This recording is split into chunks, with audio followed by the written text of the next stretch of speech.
प्रयाग के पूर्ण महाकुंभ पर्व के अनुष्ठान का ये पखवाड़ा होने को आ रहा है, लेकिन अटूट श्रद्धा के साथ अटूट भीड़ दिखाई पड़ती है श्रद्धालुओं की, यानी श्रद्धा का सैलाब भी अटूट है और ऐसा जबरदस्त सैलाब है जिसको देखते हुए ये लगता है कि ये लगातार चलते रहने वाली धारा है, बहती रहने वाली धारा है, जैसे गंगा और यमुना की धारा, जिसमें ये वो पवित्र संगम है जहां गंगा और यमुना एक दूसरे से गले मिलते हैं।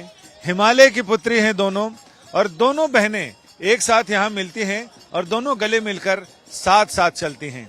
दोनों के अस्तित्व को यहाँ पर अलग अलग और सह अस्तित्व को एक साथ होते हुए भी देखा जा सकता है, एकाकार होते हुए देखा जा सकता है। ये सामने संगम नोज दिखाई पड़ रहा है, जहाँ दक्षिण भारत के नक्शे की तरह यहाँ दोनों नदियां एक जगह मिलती हैं और ये यमुना का पानी इस तरफ दिखाई पड़ रहा है। यमुना का जल थोड़ा सांवला है, गंगा थोड़ी गोरी है।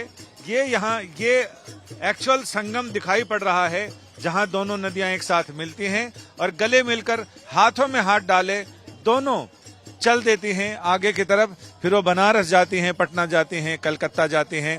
तो ये वो पवित्र संगम है, और जहां ये संगम नोज दिखाई पड़ रहा है, बस यही वो जगह है जहां एक नोक सी दिख रही है, पीछे से गंगा जी की धारा आ रही है और सामने से यमुना जी की धारा आ रही है।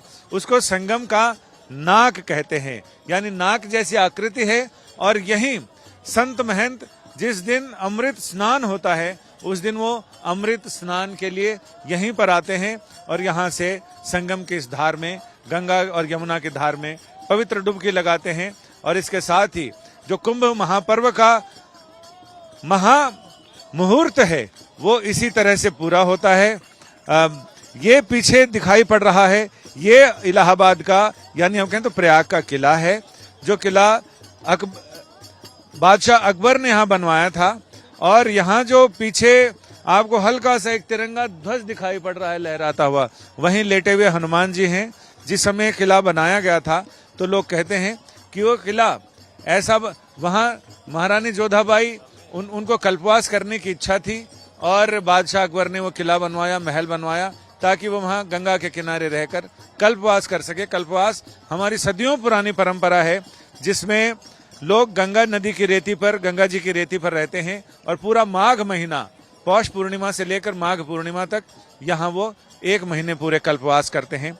ये संगम का दृश्य बहुत हृदय को मोहित कर लेने वाला दृश्य है। नावें चल रही हैं, लोग आनंद ले रहे हैं और अपने आप को धन्य महसूस कर रहे हैं कि वो इस मांगलिक मुहूर्त पर यहाँ उपस्थित हैं। और इसके साथ ही यहाँ लोगों के आने जाने का सिलसिला लगातार जारी है। सरकार का अनुमान है कि मौनी अमावस्या पर जब सबसे बड़ा अमृत स्नान है, उसमें लोगों की अटूट श्रद्धा है, उसमें 10 करोड़ से ज्यादा लोग इस संगम नगरी में पहुंचेंगे और यहाँ वो गंगा की, यमुना की पवित्र धारा में डुबकी लगाएंगे। इसके लिए इंतजाम भी ऐसे ही जबरदस्त किए गए हैं। सबसे बड़ी चुनौती है ट्रैफिक को मैनेज करना, भीड़ को मैनेज करना, और भीड़ को मैनेज करके बताना कि आखिर उनको किधर से जाना है, किधर आना है, क्योंकि भीड़ का प्रेशर इतना जबरदस्त होता है जिसको झेल पाना सबके बस की बात नहीं। इसके लिए बहुत प्रबंधन चातुर्य की जरूरत है, और ये प्रबंधन चातुर्य तभी हो सकता है जब इसमें सारे लोग अपनी अपनी निष्ठा से अपनी अपनी जिम्मेदारियों का निर्वहन करें और ये देखें कि आखिर पुलिस के निर्देशों का पालन करें, और ये देखें कि उन्हें किधर से जाना है, किधर आना है।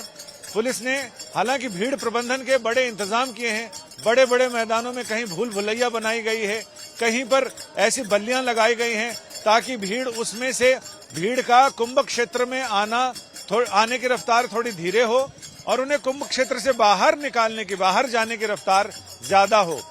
आज हमने ये भी देखा कि सुरक्षा की व्यवस्था में कि जो पास दिए गए हैं उसको स्कैन किया जा रहा है बाजाबता मोबाइल से, और ये देखा जा रहा है कि ये पास सही है या फिर ये कोई फर्जीवाड़ा चल रहा है।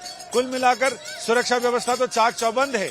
दावे तो किए जा रहे हैं, लेकिन इसकी सच्चाई 29 जनवरी को मौनी अमावस्या के अमृत स्नान के दिन ये इसके कसौटी पर परखा जाएगा कि जो दावे हैं वो कितने खरे हैं या कितना उसमें खोट रह गया है।